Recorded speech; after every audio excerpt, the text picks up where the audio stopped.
Pendant 2 jours, ils ont travaillé de façon théorique sur les innovations apportées dans la lutte contre les changements climatiques, notamment dans la séquestration de carbone.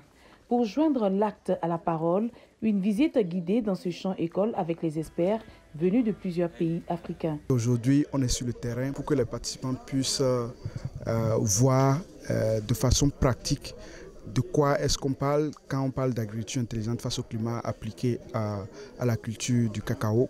On voit des exemples concrets qui sont déjà mis en œuvre par des agriculteurs. Formation très enrichissante pour les enseignants-chercheurs.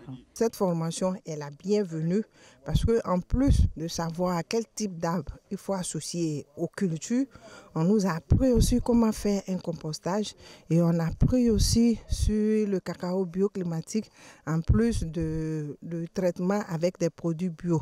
Cette parcelle de 50 hectares est un écosystème favorable à l'agriculture. Elle a permis d'implémenter l'innovation qui va servir à développer une agriculture durable et s'adapter au changement climatique.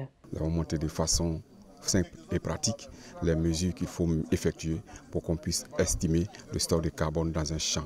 En fait, estimer le stock de carbone, c'est pour faire quoi? C'est en fait, bientôt, nous sommes sûrs que les pollueurs qui ont mis de l'argent de côté ont donné à des instituts à qui on présente son stock de carbone que nous séquestrons dans un espace donné et ce stock de carbone peut équivaloir à de l'argent qu'on va te donner parce que tu séquestres du carbone dans ton espace. Donc l'objectif réellement, c'est aujourd'hui de partager avec tout ce parterre d'enseignants-chercheurs venus de différentes universités de Côte d'Ivoire les questions de technologie, d'agriculture intelligente et aussi de voir comment ils s'approprient cela dans l'utilisation de leurs cours et aussi dans la diffusion de l'information sur les changements climatiques. Cette visite met ainsi fin à l'atelier de sensibilisation et de formation des formateurs sur la séquestration de carbone.